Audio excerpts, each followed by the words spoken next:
of Giving What We Can speaking to us. But first, he will be introduced by Julian Savulescu of the Hero Centre for Practical Ethics. Thanks very much.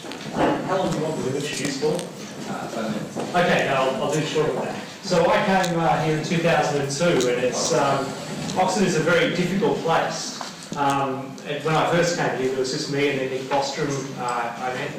And at the beginning, it was really banging our heads against a brick wall. I remember that we had... How many people here are from the philosophy faculty? Okay, all right. Well, this is confidential. Don't mention these stories. And so, I came here, and then we were overseen by the philosophy faculty. And I remember once I eventually got our donors to give quite a significant amount of money, so they were being admitted to the Chancellor's Court of Benefactors. But the head of the philosophy faculty at that time was very keen to make sure we weren't running them up. So he created a whole bunch of rules to make sure that we weren't siphoning off money from the university. And one of these rules was that we had to have every single gift approved by him personally. And our donor was about to give £3 million to the university. And we'd already had approval for a desk set. And this was going to be presented to him. And so I said, well, we should get some pencils for this desk set. And my secretary said, well, you've got to get the chairman's approval for the pencils. I said, but it's just a dozen pencils. He said, no, you've got to get approval. I said, I'll pay for it. That's all right. So eventually we paid for them. We got the desk, and he went ballistic about the pencils, because this was going to be a great pencil scam. And one of the other things that was hugely depressing when I came back to Oxford, because I was here as a postdoc, was everyone was talking about exactly the same thing as they were in 1995. What is the concept of a reason? Maybe some of you are working on the concept of a reason. But it's a hugely important topic, but it doesn't require 30 people to work on it each year. And I was very, very kind of depressed about this atmosphere. I've been depressed about many things about Oxford. But one of the great things has been Toby. I think he has been really one of the outstanding successes of Oxford.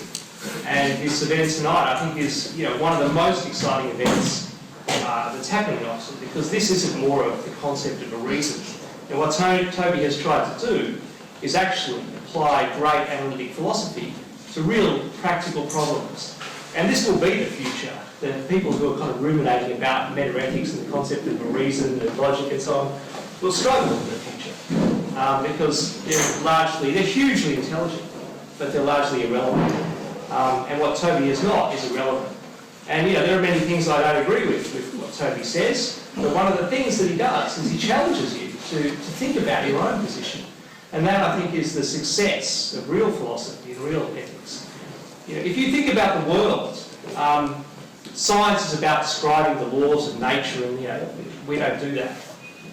The only area of philosophy that is distinctively important is not philosophy of mathematics, philosophy of mind, philosophy of biology. Biologists, mathematicians and physicists know much more about those areas than philosophers do. They're irrelevant.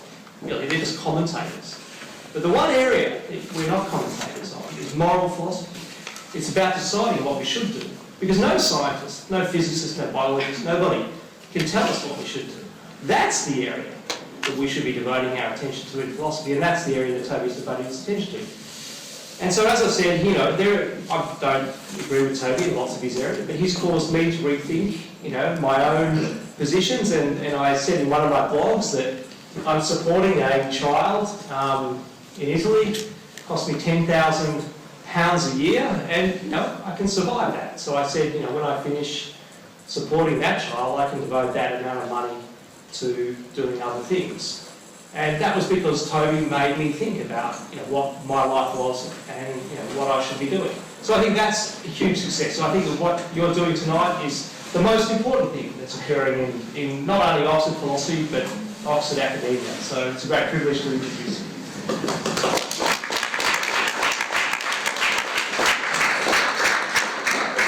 Thanks, Julian. You managed to be controversial even in your introduction. So I'll probably not be able to live up to that introduction, but I'll see what I can do.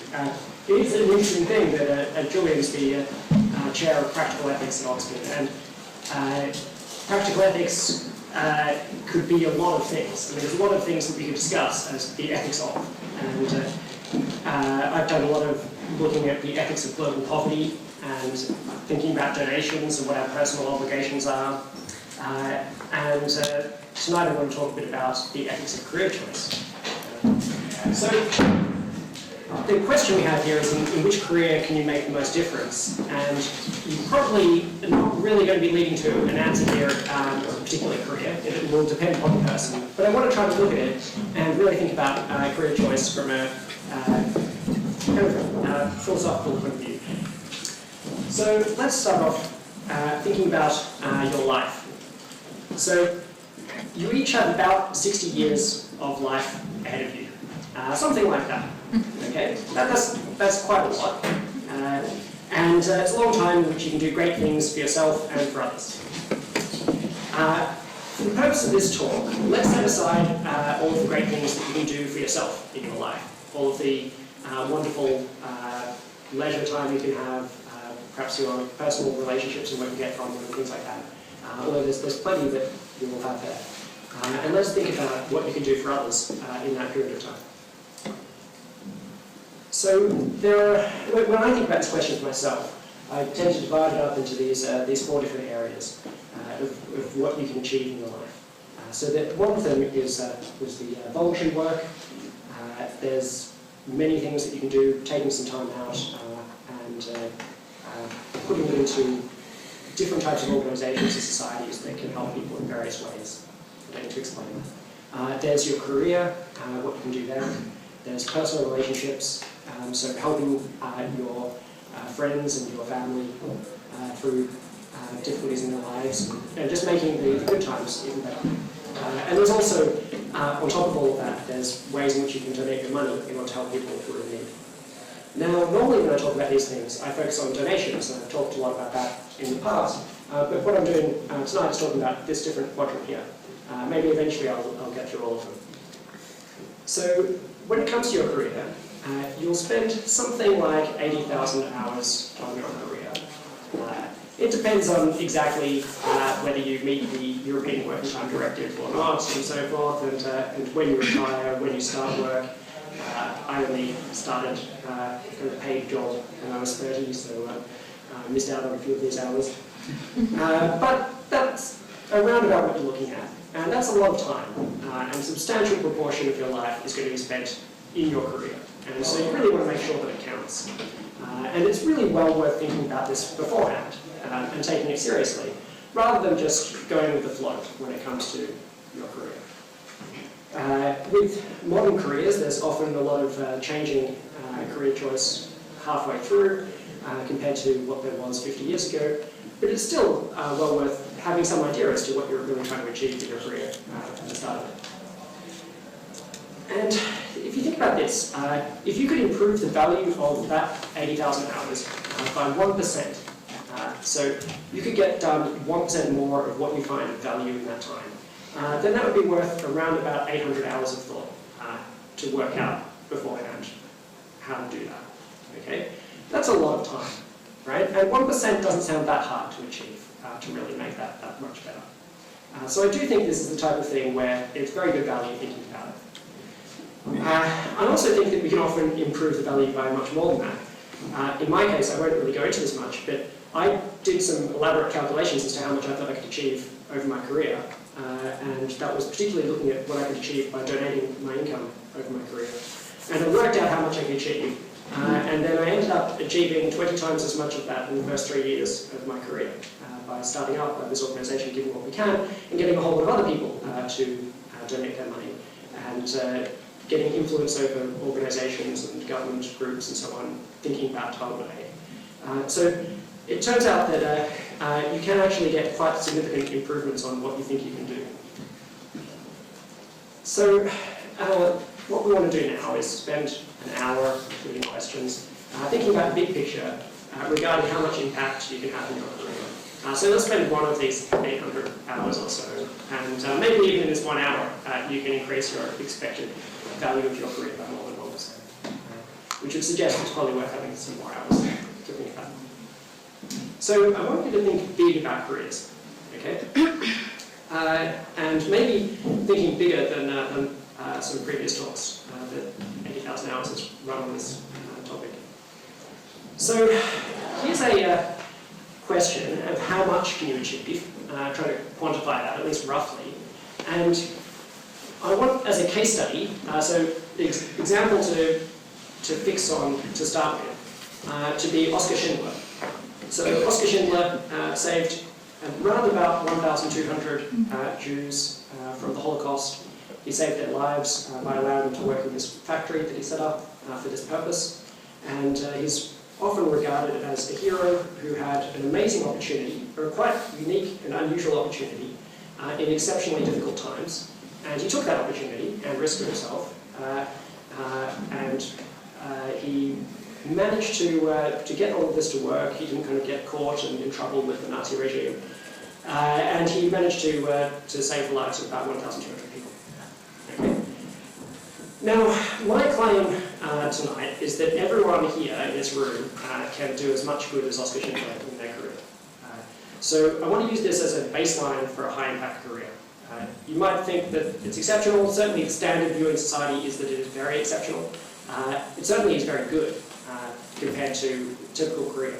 But I think that if you're really actually trying to have a career with a lot of value, you can do as good as this, or significantly better, actually. So I want to take you through a few people with really exceptional careers to get something of an idea as to the envelope of possibilities that we're looking at. So Alan Turing first.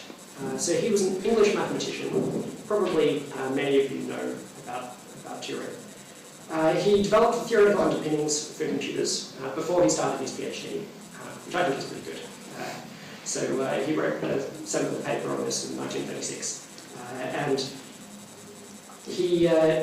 a number of people had been coming up with similar mathematical ideas at the same time.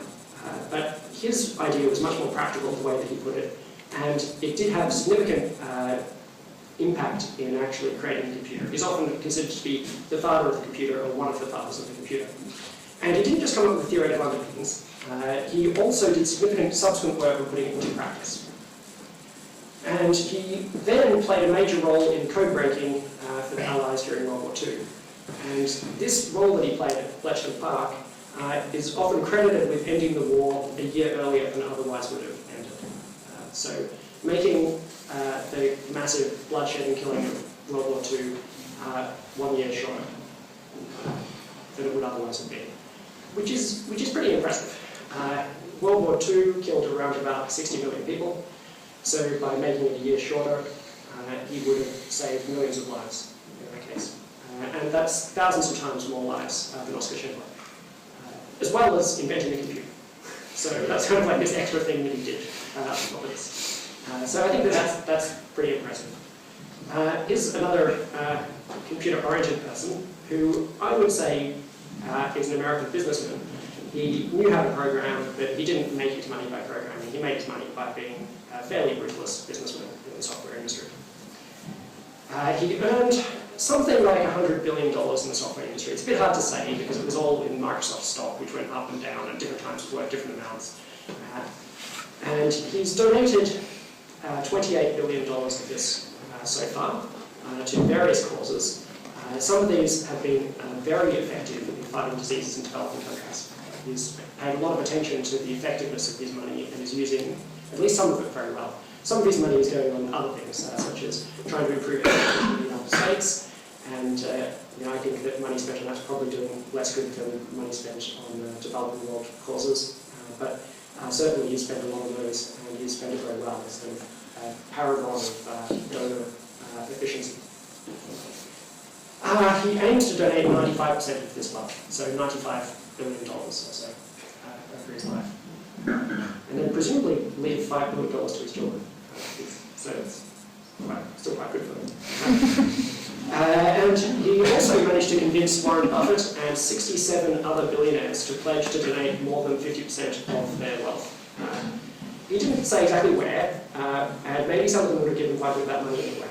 But it does seem that he's had significant impact in actually changing this culture of giving within billionaires in America in particular. So So I think that looks pretty impressive. It's hard to say exactly how much he's achieved there so far and how much he will achieve. At the very least, it's saving millions of lives or thousands of times more, again, than our baseline example. Here is someone you probably haven't heard of. I don't even know how to pronounce his name. Victor Shidano. Thank you. Who was a Russian virologist who became Deputy Minister for Health in the USSR. And he put forward a proposal to the World Health Assembly to commit them to eradicating smallpox. So that, as you probably know, happened. They agreed to this proposal. They were bound to do it. They then set up a task force, and within a decade of setting that up, they eradicated smallpox from the world. Now, smallpox had been an exceptionally deadly disease. Some countries being vaccinated, so at this point, the UK wasn't getting any smallpox deaths, but there were many other smallpox deaths in the rest of the world. And even with some countries being vaccinated, smallpox killed more people in the 20th century than war, genocide, and murder all put together. So it was killing a lot of people. After the proposal put forward by Victor Shidano, we got rid of smallpox and stopped something that was killing more people than war. That's not to say necessarily that it was a bigger thing than war, because war has other effects as well, including obviously a lot of disabling injury and things that it causes and economic destruction of various sorts. But then smallpox causes that as well. I'm not sure overall which is the bigger thing. Although with this, the death toll from smallpox, that was all up until 1980, because by then it had been eradicated. So generally we think that the 20th century was a pretty big century for fatalities from war, and smallpox was bigger there.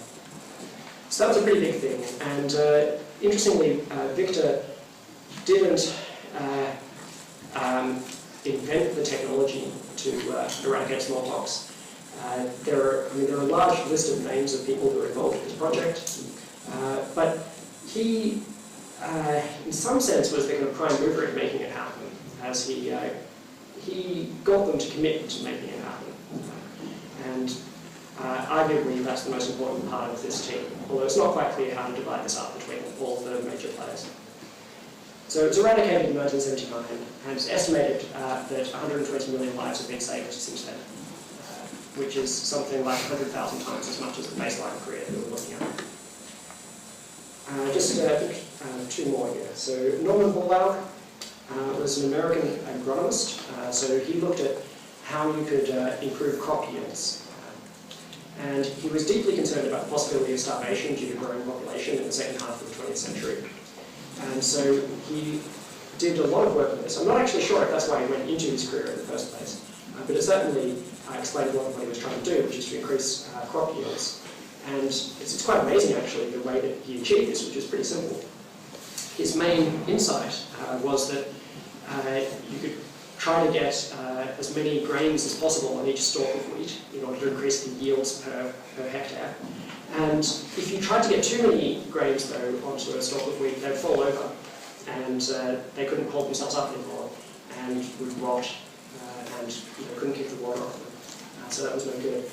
So he found that actually experimenting and starting with a strain of dwarf wheat, which has a thicker, shorter stem, it was less likely to fall over if you put more grains of wheat on it. And so you could get more grains of wheat per hectare, and you could feed the population of India, which was rapidly growing at that time. So that was known as the Green Revolution, and it's a pretty simple idea, which was quite at the core of it. But he managed to get all of this stuff done, which is pretty impressive.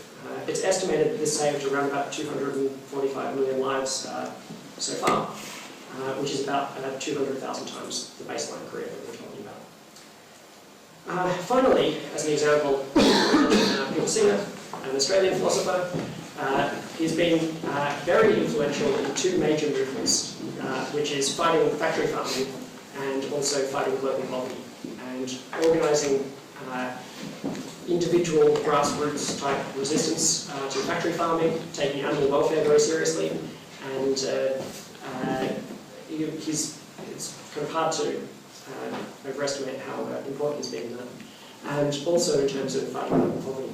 And he really got these things noticed in the ethics community and started to get people interested in practical ethics and engaging with the world, which I hope will have an even bigger effect in the future when people really start taking these issues seriously, such as the issues we're talking about tonight, and really start moving forward with this, taking a kind of serious analytic approach to actually making the world better.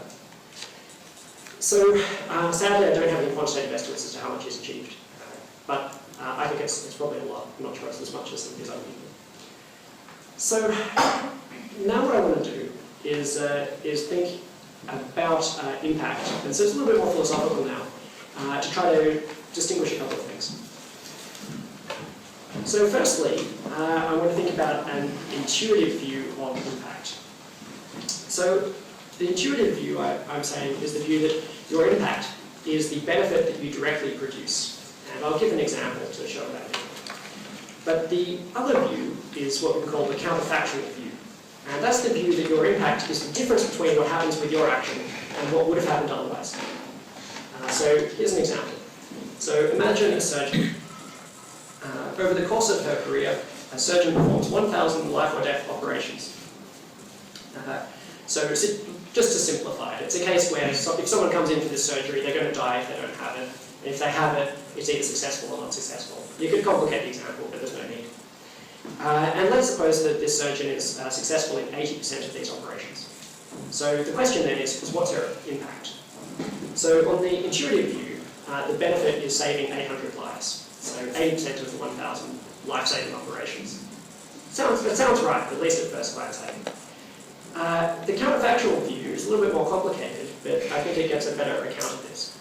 So it says that in order to have the impact, it depends upon what would have happened had the surgeon gone into a different career. So for example, if another surgeon would have been employed, which is a typical case, let's say the other surgeon would have been employed and would have only been successful in 70% of the operations.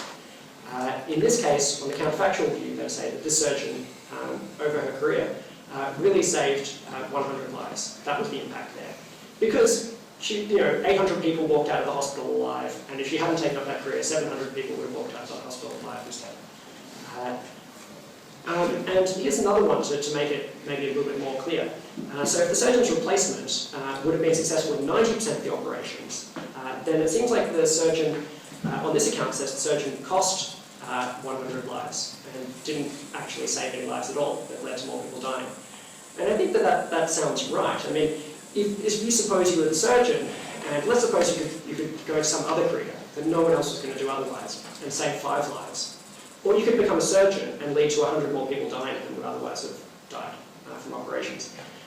But, intuitively you save 800 lives while doing that. You save 800 and you let 100 die who would have died otherwise, and 100 die who wouldn't have died otherwise. On the intuitive view, it kind of suggests that you should do that, but actually kind of knocking out more successful people from the area doesn't actually seem like such a smart move. It looks like it's getting the answer wrong there. And we should really think about it in terms of this counterfactual view. So let's just continue a little bit more on that. The intuitive view is about making sure that you are the closest person in the causal chain of good outcomes. So it's like getting in as close as you can. If there's a long chain of people, each of whom influences the next person in some manner, you want to be the person just before the action. Now, the counterfactual view is instead about making sure that good outcomes happen, leading to good outcomes that wouldn't have occurred otherwise. That's the insight behind it.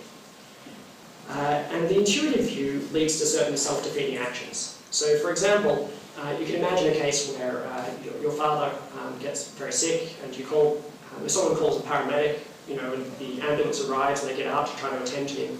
On the intuitive view, it suggests that since it's worth something if you do it personally, it suggests you should get in the way of the paramedics and try to help your father yourself, and maybe you will only be much less successful at helping him. But you get the glory from that. But it seems, again, more intuitively, more on reflection of this situation, that actually you should stay the hell out of that situation. In fact, you're the type of person who should be calling the paramedics and making this good stuff happen. It doesn't matter that you're not the person who's directly doing it. You're making it the case that your father will be saved. And that's what's important, not saving it yourself in a kind of heroic action. The counterfactual view takes into account other people's actions, and I think it provides the right advice. Now, this is important when you think about replaceability. So when you're thinking about which career to enter, using the counterfactual view makes a really big difference. The main issue here is what I call replaceability. So careers where someone else would be roughly doing what you do are less valuable when they first appear. So the surgeon was an example of that, where if they hadn't taken up that career, then typically someone else would have been employed and would have done something roughly similar.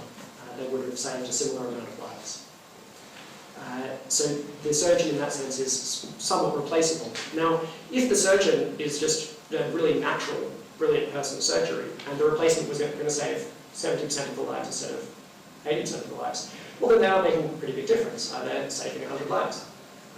That's pretty big in the normal scheme of things. Maybe it's not very big compared to what we're talking about tonight. But in typical cases, the difference would be smaller than that. It would be more that the surgeon would save 80% of the lives, and the next surgeon would save 78 or 81 or 72, or there'd be somewhere around there. We could generally imagine that you'd be a little bit better than your replacement, because otherwise they would have employed your replacement instead of you if you both went to the same job interview. However, there's a little bit of noise in the system as well. It's often not quite clear who's better. And sometimes we, at job interviews, tend to employ the more attractive person or something like that. So it's a particular worry for you if you're quite attractive, because then you're probably more likely to get jobs over people who are perhaps a little bit more skilled or something. So there'd be a particular worry for replaceability in those cases. But that's more of a joke. But there's probably something there. So other careers or other approaches that have less of this replaceability end up being a bit more valuable in computers. So let's just go through those very big impact careers and think about them in terms of replaceability. So for Oskar Schindler, no one else was going to save these people. I think that's fairly clear. Maybe it's not exactly clear that they all would have died. They presumably would have, at least most of them, been taken off to concentration camps and had a terrible experience, and then presumably a lot of them would have died.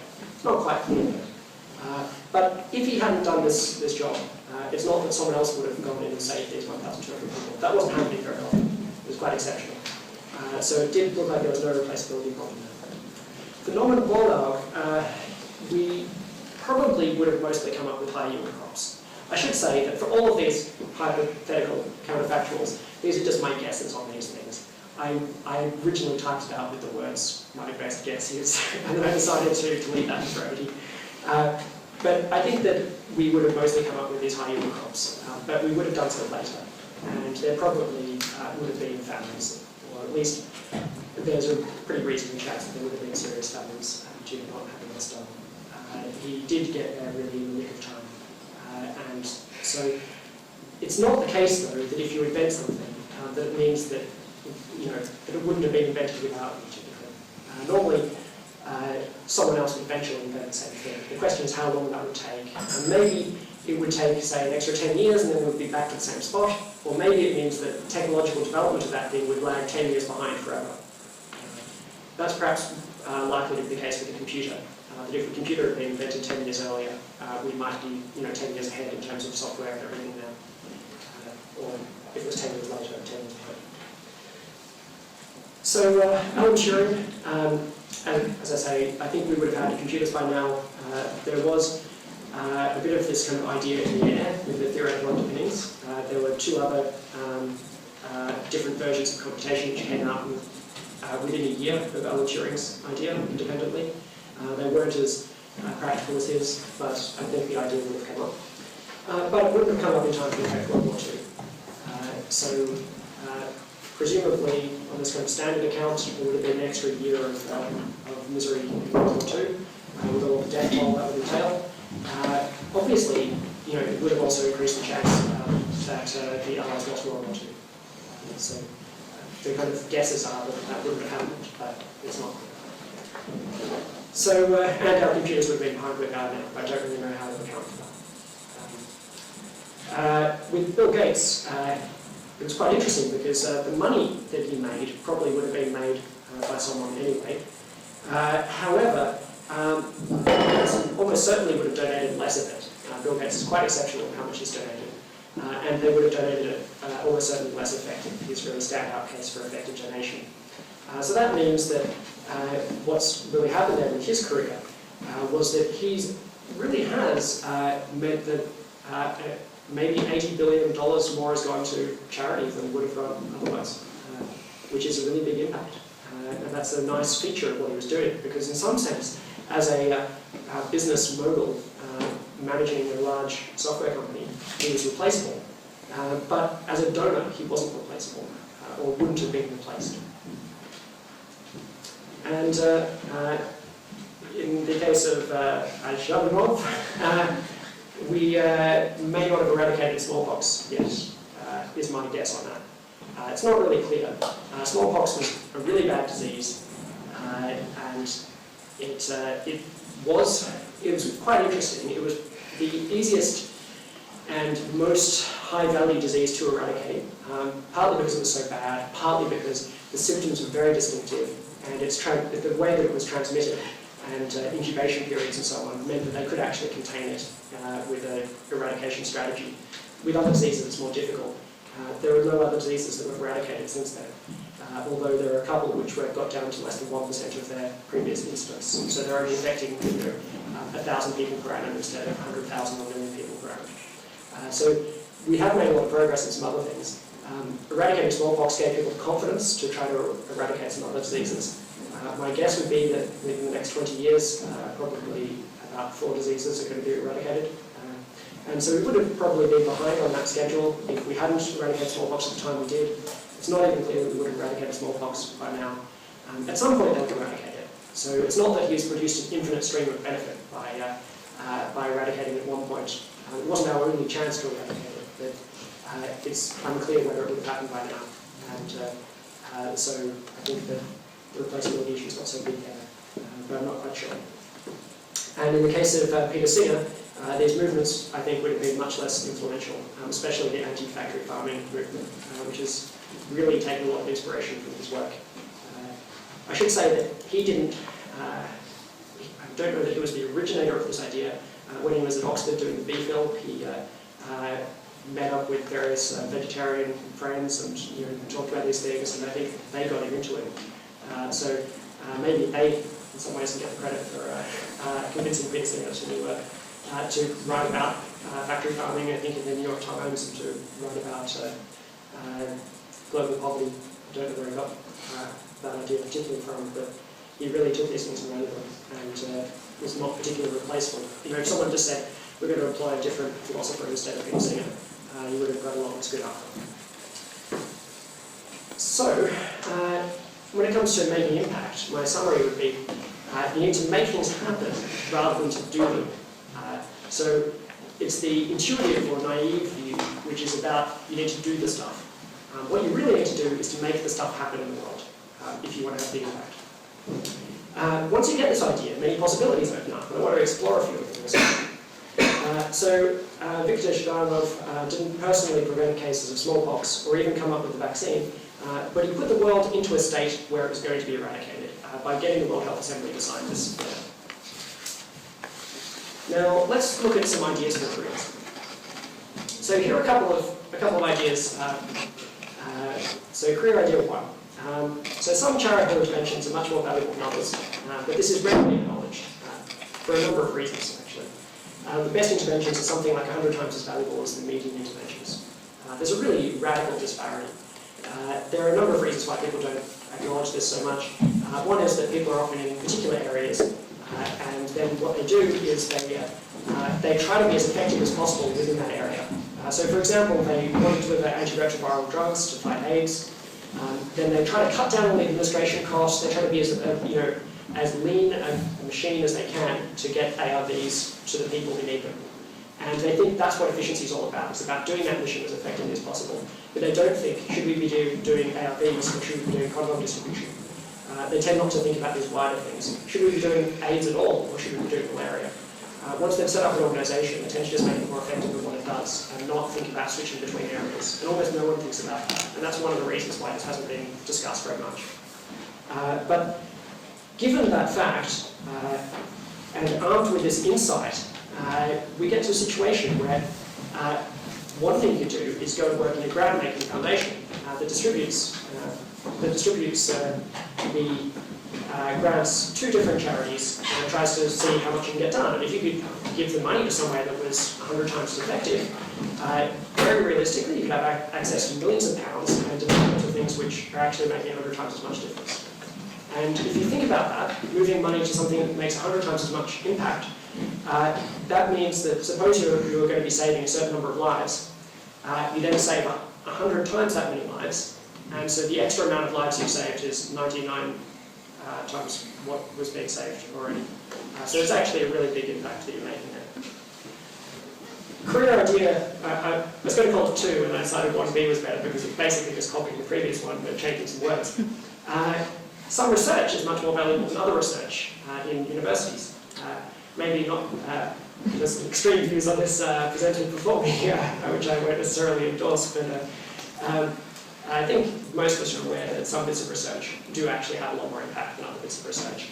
One example is that there are more papers on dung beetles than there are on the risk of human extinction and what we should do about it, or anything to do with the risk of human extinction, actually.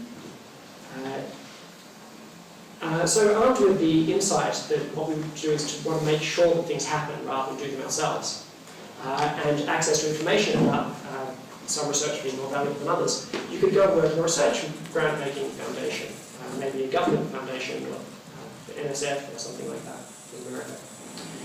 You could fund things like catastrophic risk prevention or the Green Revolution.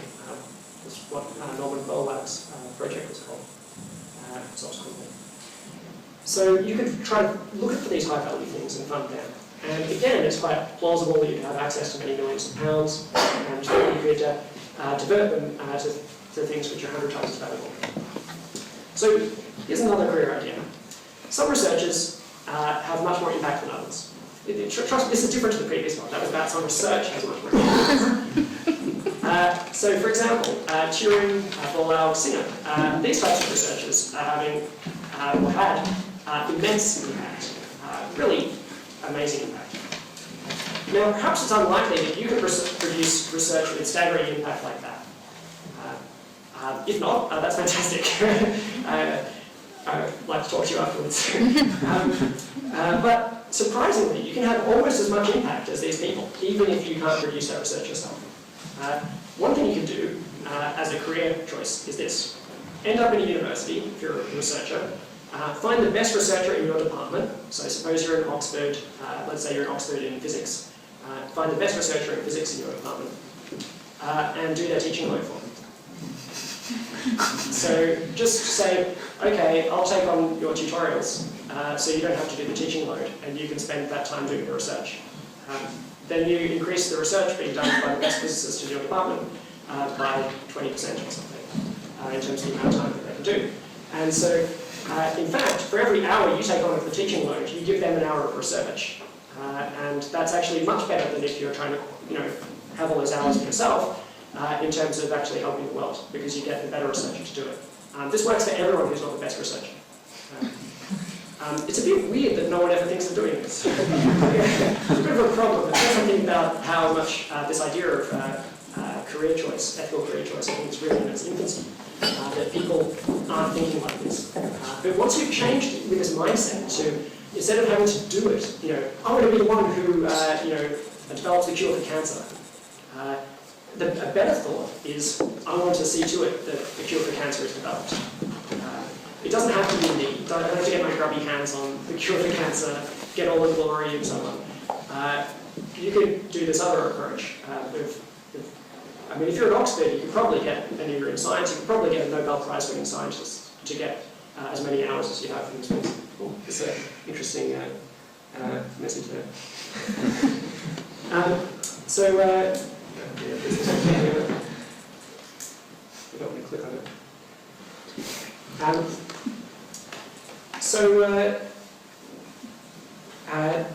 This is the idea, to get the best researchers in your department and try to actually make them more productive. allow them to spend those hours on research. And once you let go of the idea of it being you who does the research, this possibility opens up. Here's another idea, which is kind of a riff on that one. So there are many other ways you can allow people to have additional high-quality hours. So it might not be the case that, let's say you're focusing on Norman Borlaug, and it was in the 1970s, and he was working on these areas. You might not be an agronomist or something who could try to actually help him out by doing some of his other research activities. But there are plenty of other ways that you could help, even if you didn't have a university education. So you could go and say, what other low-value, non-leisure things is he spending his time on? And you could do those for him. So this is going to be more humorous. You could offer be a personal assistant, or mow their lawn, arrange their tradesmen for them, and so on. Like when they need to get a plumber and have to come home and then go in, and just all of this kind of crap of daily life. If there's someone who's actually having this huge impact with their career, then actually just making sure they don't have to do this kind of low-value stuff is really important. Better yet, pay for someone to do these things for them. So that's perhaps not a career in that case, unless you're earning money in order to pay for people to be personal assistants for these people. Interestingly, my guess is if you found someone who's that productive and you asked them, would you like me to pay for a personal assistant for you, they would say no, because they feel very awkward about it. But you'd have to somehow also convince them that it was a good idea, probably by just actually paying for it before you ask them. That would probably be a smart move in this. But pointing out to them as well just how high value their time is. My experience of meeting people who are in this category, of super highly effective researchers and so on, is that they often are fairly unaware of how important they are in their lives. And for example, how important it is that they don't die in a car crash or something like that.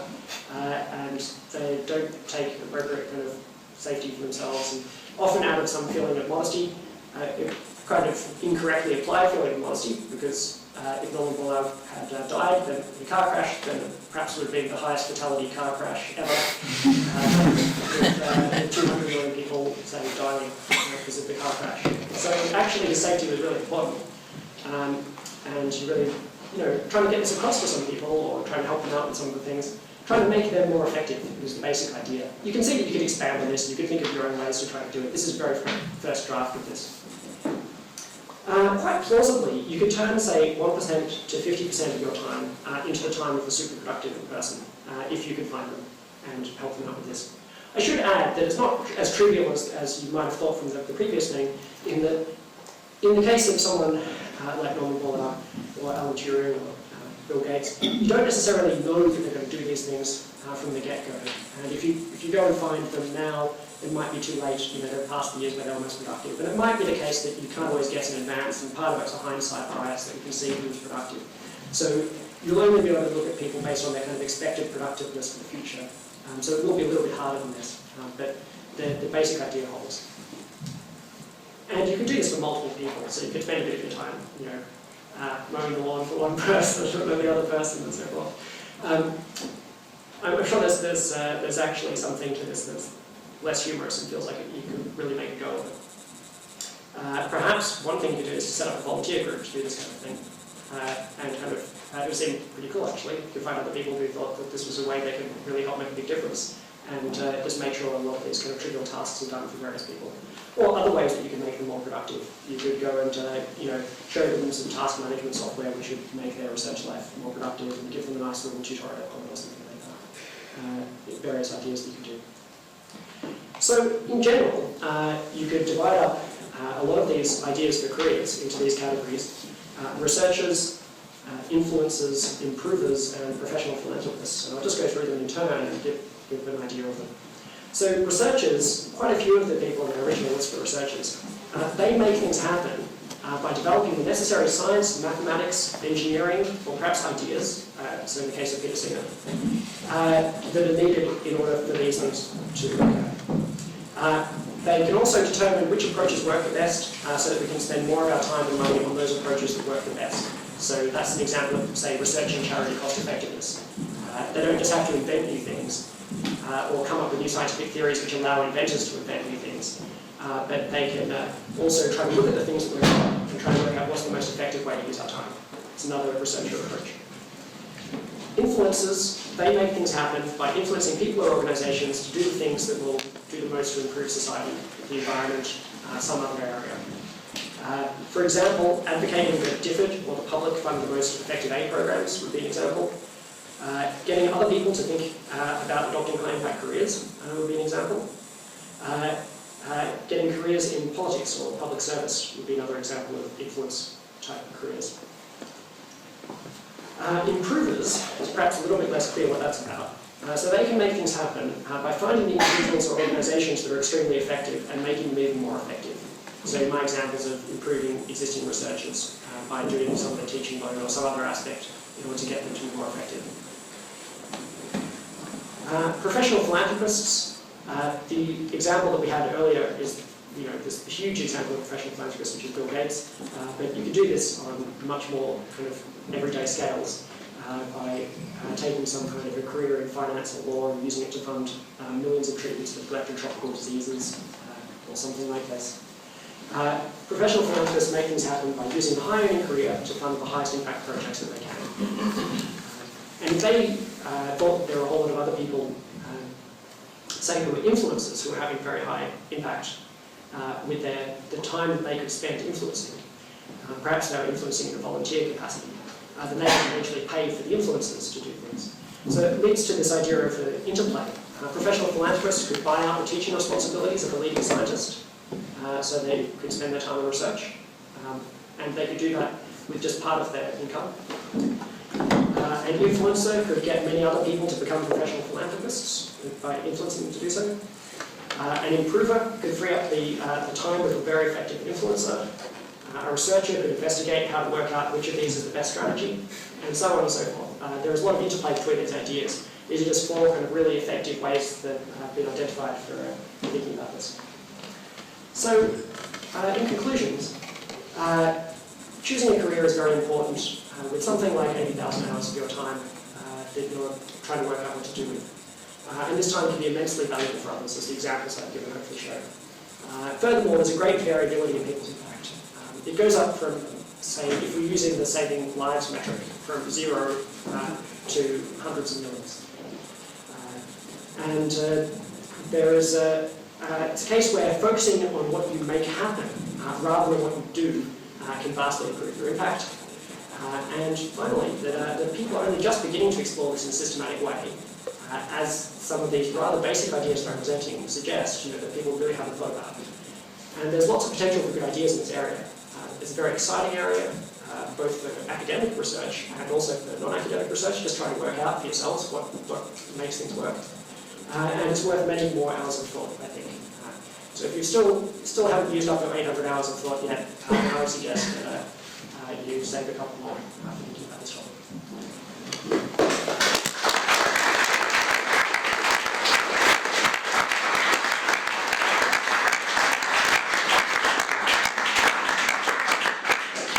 Hi everyone. Before we open up for 10 minutes of questions, I'm just going to introduce 80,000 Hours. So we're a community of people who want to use their careers to help others. We think it's important to help others, and we think it's better to help more people rather than less people. So we try to weigh up careers in terms of how much good those careers can do. And then we try to help each other in doing good with our careers. We find if you've been interested in these ideas and you agree with these things, then you should become a member. All our members say that they want to make helping others a significant part of their career, and they aim to be as effective as possible in what they give. And they choose their careers in order to help other people. We've already got lots of members working as entrepreneurs, politics, technology, campaigning, medicine, finance, research, cost effectiveness, existential risk, economics, and lots more. If you've been at all interested in anything in this talk, send us an email or check out our website. There's more information on the website, and you can also join up to our mailing list on the website. And please come and talk to us after. So almost all the people at the back are involved in 80,000 Hours, so come and talk to them. Don't forget your feedback forms. We've got some spare pencils at the back. And we're just going to have 10 minutes of questions, and then we've got loads and loads of drinks, so join us for that. Okay. Also, if you have any questions for Ben, ask them too. Any questions? Yeah. So I think it sounds great, but I often find myself a little bit paralysed by not knowing what I could do. So you give an example where, pick a good researcher in your department and maybe take his teaching load. But it's clearly not as simple as that, because maybe if the professor gave the lecture, he would inspire people greater than if the teaching assistant gave the lecture. And so how do you come to some conclusions what to actually do? So one thing is definitely among the least effective things that you could do is to be paralysed by doubts about these things. At some point, I think the idea is to think about the expected benefit you could have. So multiply out, in some intuitive sense, the probabilities by the stakes in these different cases, and try to come up with some ideas. So in this case, it seems to me that the idea is that you want to find someone who's better at research than they are at teaching, in this particular case. If you manage to find, if the best person in your department was at research, also happened to be the best person at teaching, and was inspiring loads of people through his teaching or her teaching as well as the research, then that would be quite a challenging situation. But I imagine if you had Alan Turing in your department or something, you would say, okay, this is going to be a lot better at research than at teaching, so it's not that much of an issue. But you're right, there can be trade-offs in these things, and we want to think about them quite carefully. I mean, the examples of careers and ideas that I put forward weren't really, in some ways, all that similar to the types of careers you see if you go to a careers fair. But I was trying to get people to think about what is the kind of envelope of really spectacular careers that you could have. I mean, I think it's kind of crazy that you could have some of these careers where your friends are probably parents and think, oh my god, this person's totally dropped out. They had this degree, now they're mowing lawns. People, it's like a charity project of mowing lawns. And then, you end up just having, hundreds of thousands of times as much impact as your parents who are kind of scoffing at your career. I mean, it's a pretty odd fact about some of these things. So I was trying to get people to think about that. But what I recommend, if you're thinking about more practically your careers, is probably to talk to these 80,000 hours people and find out ideas. And they're playing around with these ideas just recently. I've been thinking about it for a couple of years now, I think, and trying to actually get a group of people to start their careers, keep in touch with each other, and try to help each other to have really effective careers and to think about these issues quite practically. And as a network of people, if one of them turns out to have some possibility to achieve a great deal by some clever technique, then I think sharing it with the other people, they'd love to give advice and think about it. Definitely it's very useful to have someone to talk through some of these things with them, as just trying to work it out by yourself, particularly if you see this kind of dizzying tower of mistakes, can just get quite paralysing. So I know the feeling, but I think that there are some ways through it, particularly having a community of people thinking about these things. Yep. Do you think it's plausible that Bill Gates would have gotten these worries by applying this sort of logic in the early stages of business? It's a good question. I don't know. I don't know how much of the particular careers I mentioned is chance and how much is kind of just being in the right place at the right time type situation. So I don't know how much of that's predictable. If you teleported the young Bill Gates through time so he could start it now, would you find a great opportunity to really take advantage of? Probably find something pretty impressive, but probably less impressive than he actually found. He probably got pretty lucky.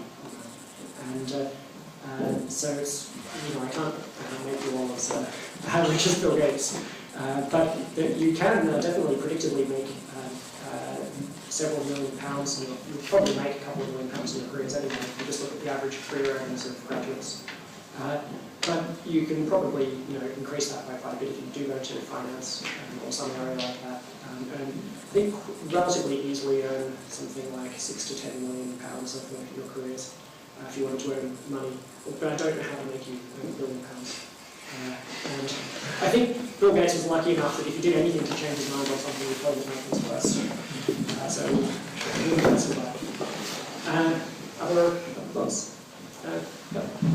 It seems that for your presentation, it seems to me that the one measure that's used to measure the good you do to people is the number of lives saved. Now, that's a good thing. I mean, well, it's an advantage in the sense that we all agree that saving lives is good, and a person alive is better than a person dead.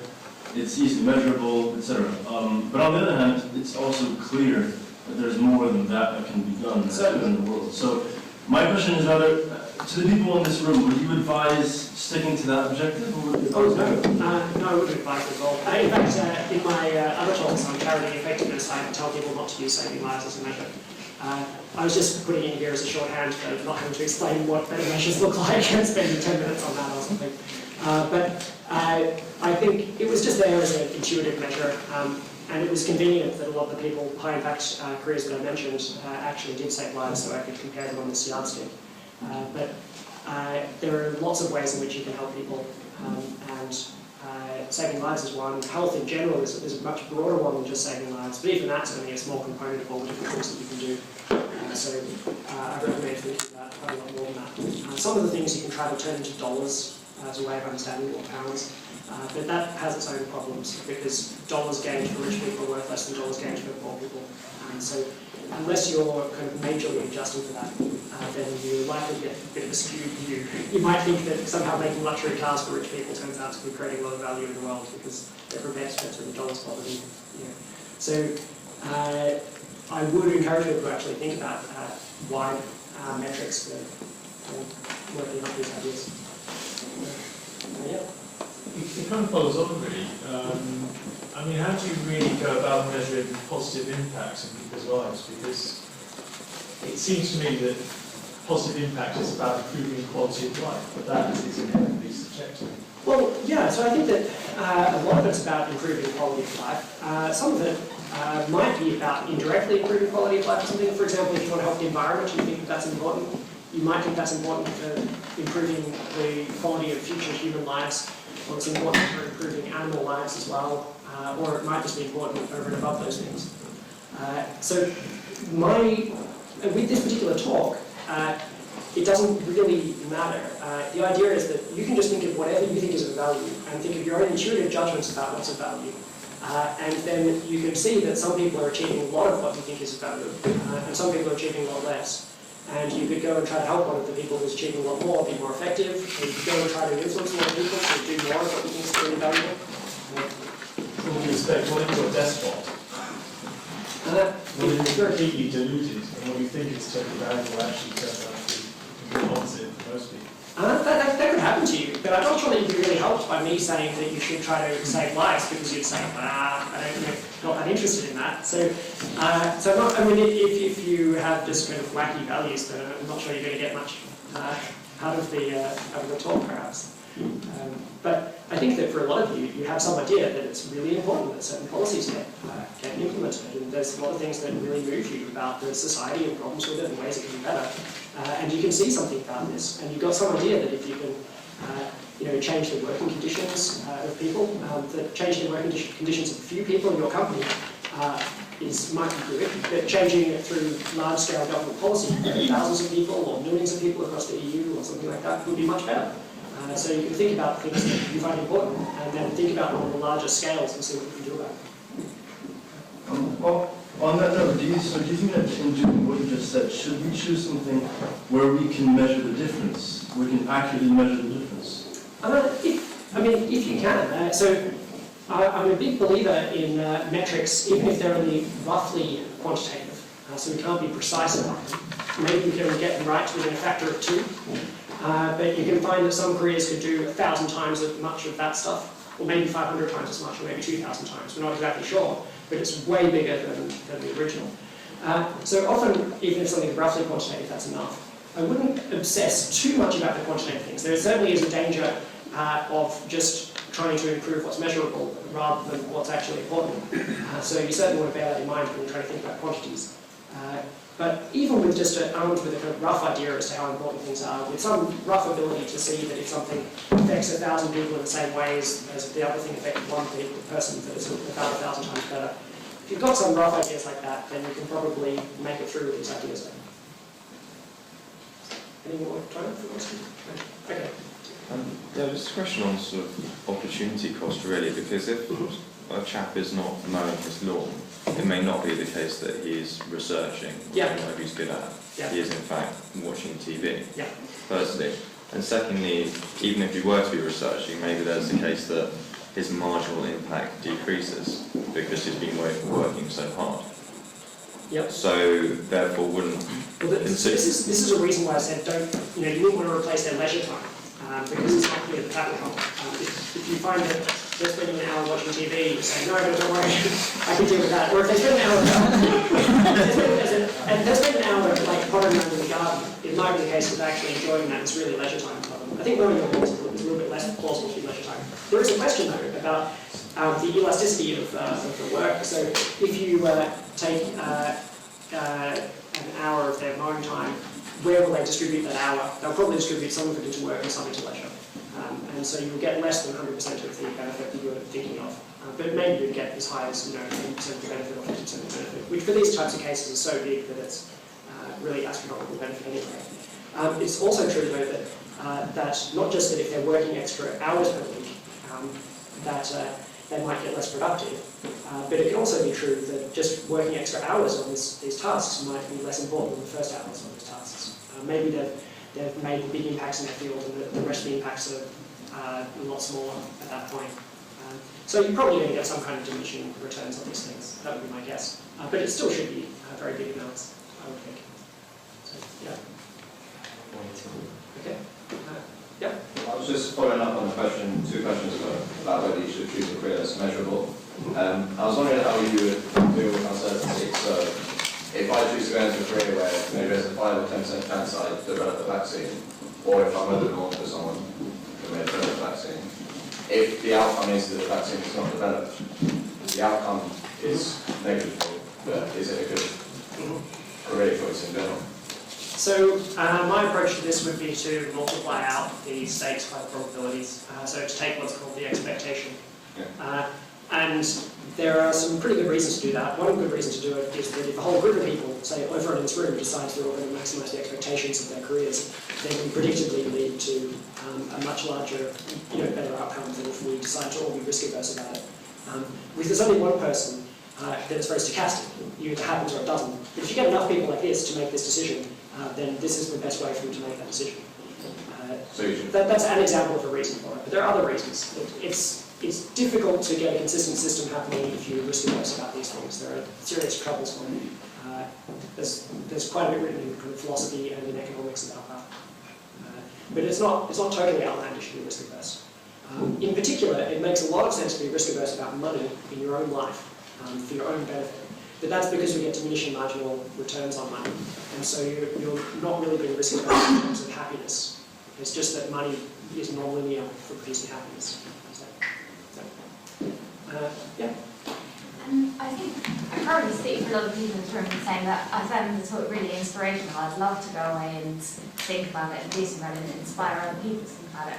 But I'm kind of feel that I'm in danger of getting on, bogged down in my everyday life, getting involved in myself and just towing the path again. And I was wondering if you have any very practical suggestions of ways to keep this in our minds, to make sure that we do spend more hours thinking about it. I think it's probably the easiest way is to send an email to an address, and they'll probably nag you about it or something like that to make sure that we completely forget about it. But it's a good point. I mean, I often found myself in that situation. I'm very motivated by something, and sometimes even it feels like there's a moment of clarity where you think, yeah, that is right, and I should spend quite a bit of time on that. And then a year later you think, oh my god, hang on, I totally forgot about that thing that I was going to be doing. I've just totally failed to achieve what I wanted to do for the last year. So I've definitely been in that situation. I'm not sure exactly what the general solution is, but various forms of reminders to yourself, or asking your friends to remind you and so on, or asking how you're getting on with thinking about that thing. But thinking about these things by yourself is definitely useful. It's also useful to think and just chat about it with other people. I find that I make much more progress when I'm chatting with other people. I like to spend, more than half of my thinking time thinking out loud with others. That does differ by different people. Yeah. Okay. Thanks, Toby, again. We'll have drinks on. Okay.